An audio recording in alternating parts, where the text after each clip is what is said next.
There is a man in the Bible who heard God speak clearly, audibly, unmistakably, and did the exact opposite thing on purpose, not out of confusion, not because he didn't understand, because he understood perfectly, and he still said no. And here's the part they don't preach enough. God let him get on that boat. He didn't stop him at the harbor. He didn't send an angel to block the gangplank.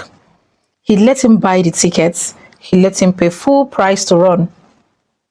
Because sometimes God isn't trying to stop your running. He's just waiting for the storm that teaches you why you can't run.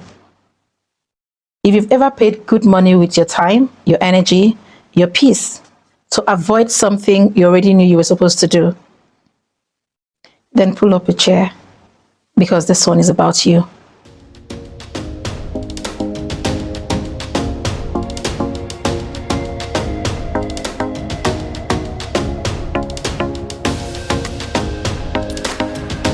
Welcome back to Fly with Spyce, and welcome home to the series Flawed But Chosen.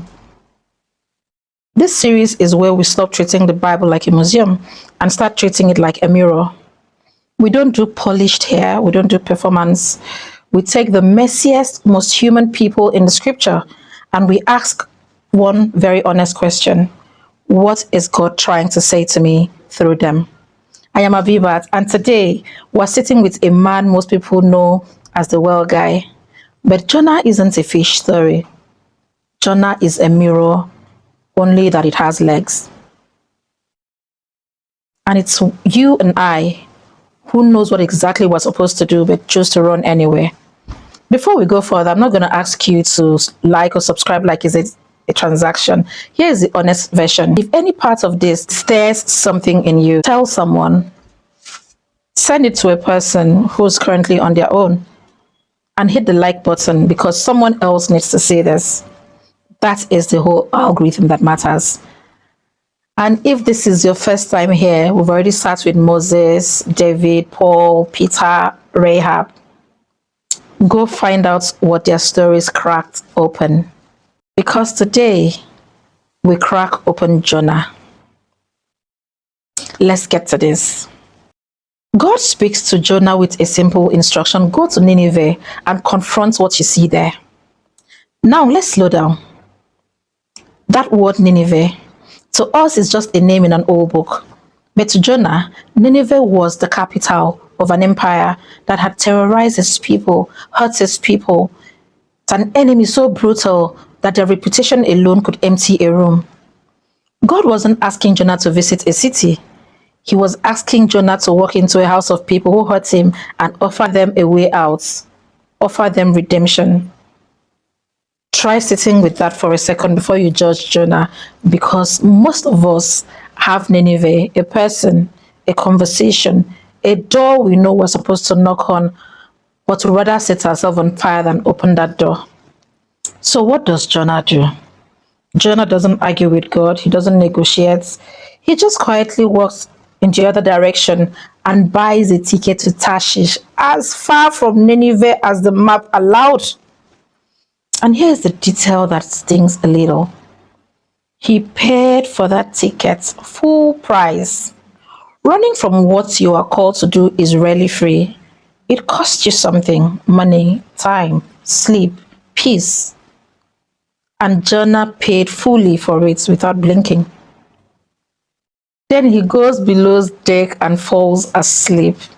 The man causing a storm is the only one not losing his mind above it.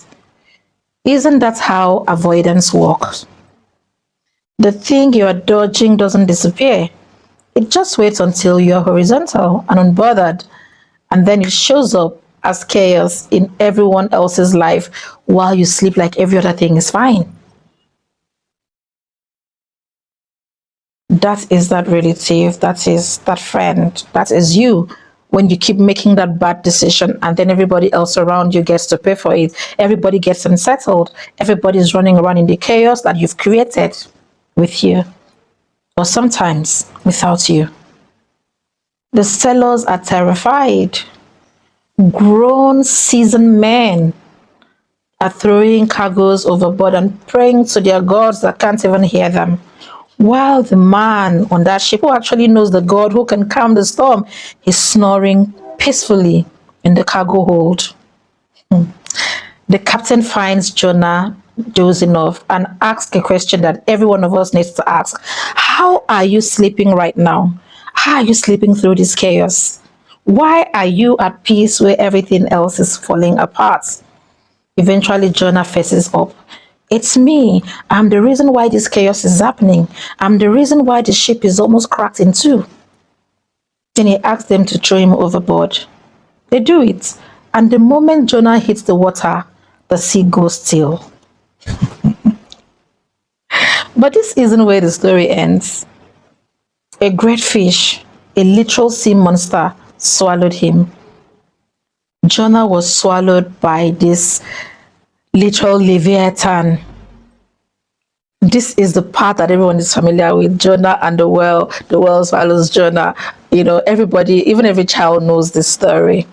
This is the familiar part. This is the story that we were told when we were young, and we've held on to it till now. But there is more to this story. There's a part you haven't dug into. The great fish swallowed Jonah. And here's the reframe that changes the story that you're familiar with. That fish wasn't punishment for Jonah, it was rescue. But it wore a terrifying face. Jonah was there 3 days, no lights, no internet connection, no escape, no company, no distractions. Just Jonah alone with everything he's been outrunning. And in that dark mess, for the very first time in the whole story, Jonah actually prayed. He actually remembered that there is a God that answers. Then God heard him and met the fish to vomit him onto dry land. And then came this line that, shakes me every time. The word of God came to Jonah a second time, not a replacement prophet, not someone more obedient.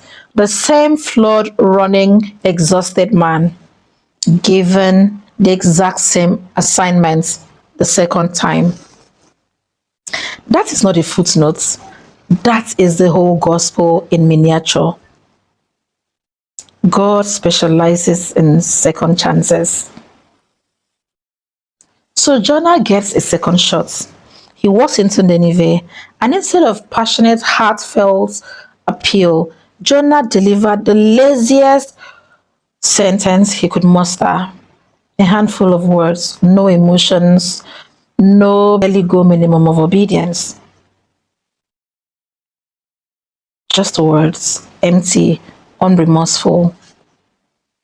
And then the story twists in a very funny way, in a way that even you did not see coming. The laziest line he dropped worked like magic. He said, in 40 days, God is going to overturn this whole city and everything in it. The whole city, from the king down to the livestock in the field, repents.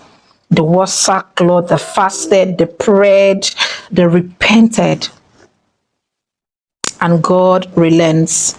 Nineveh is saved, spared. Happy ending, right? Maybe the curtain drops here, the curtain falls here, we roll the credits and we keep moving. No, none of that happened. Jonah was furious. He was upset, angry. He tells God, I knew you would do this. I knew this was going to happen. This is exactly why I ran in the first place. I knew you were too merciful.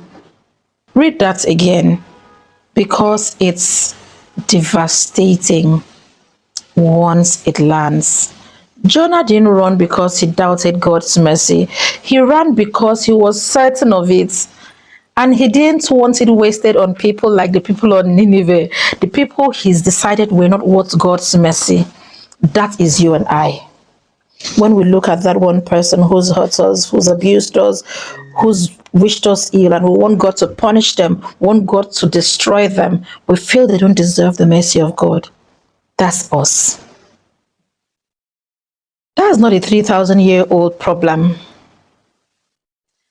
That is today. That is yesterday. Have you ever felt that resentment because life or God or just basic decency was being extended to someone who's hurt you, someone you'd quietly file under the don't deserve it option. That flicker there is Jonah. It is pride dressed up as principle, dressed up as the hurt, dressed up as anger. That is you. That is me. That is us. Jonah storms out of the city and sits down to sulk. I mean, how could God save these people? A part of him also hoping that God would still change his mind and destroy Nineveh anyway. He was hoping. And he wanted to just prove a point. But God is patient in a way that is almost comedic. God grows a plant overnight to shade Jonah from the heat. Jonah loves the plants. Of course he does. Who wouldn't? It cost him nothing and saved him directly. Then God lets the worm kill the plants. And Jonah has a complete meltdown over a plant after watching an entire city get up and feeling nothing. And God asked him a question that I'm sure any one of us would have asked. This is the question that all this story has been building up to. Jonah, you're grieving over a plant you didn't plant or grow. Shouldn't I grieve over a city of people who do not know their right from their left? Sit with how ordinary our version of this is. We lose sleep over delayed reply, bad Wi-Fi connection, a plan that did not fall through. Genuine grief, real feeling. And then someone tells us about a life falling apart, 2 doors down, and we nod and say, oh, that's so sad. And then we're back to scrolling on social media anyway. We cry easily for our own shade, but we stay dried eyes when other people are going through stuff, going through pain, just because maybe they hurt us a little, or maybe they hurt the people we love. Here is what I want you to take out of this story. Take this back home and have a proper heart audit. Everyone has a Tarshish, the direction you'd rather run when obedience feels very expensive. It doesn't look dramatic. It looks like business. It looks like going quiet on someone instead of having that conversation. It looks like numbing out instead of showing up. It looks like unforgiveness. And everyone has a Nineveh. That person, the apology, that boundary, the calling you keep dodging. It's rarely comfortable. It's usually the last place you'd volunteer to be in or go to. That's usually how you know that's the right place.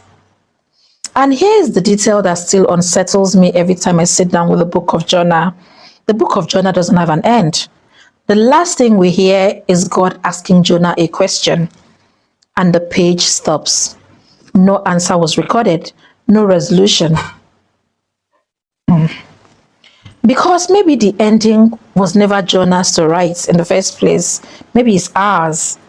God is still asking, should I not be merciful to that person? Should I not serve that community? I don't know what your boat looks like. Maybe you are mid-run right now, telling yourself you're not running. It's just taking a break from the things you know you're supposed to be doing. Maybe you're in the belly of something dark and airless, and you're not even sure prayer still works from in there. I want to tell you that prayer works. It worked for a man who had run, gotten thrown overboard, and gotten swallowed whole. And God still met him in that one place he had nowhere left to hide. You are not too far out to be found. You are not too resentful, too tired, too late, or too unimpressive a version of obedience to be used. You are not the finished character. You are the flawed one, but the one that God has always chosen. So instead of the usual ask, here is the honest one. If this found something some way true today, and if this found you someplace true, don't let it end when the screen goes out. Say it out loud, even if it's just to yourself. I am done running. And send this message to one person you know is still on their boats. And if you want to keep sitting in this series with us, you're welcome to stay. There is more of us here than you think. This is Fly with Spyce and the series Flawed But Chosen, the place where running doesn't disqualify you. It's just the part of a story right before you are found. This story was told to pause you in that track you're running, to speak to you in that belly of the fish where you are comfortable right now, and to speak right through to your heart. What is your Nineveh? And what is that Tarshish you'd rather run to? Where is your Tarshish? God is calling you back today to second chance because God has not disqualified you. He's only waiting for your return. Come back home today and face your Nineveh because that is where you encounter God. This is where we pull the curtain today on this episode. I will see you in the next one.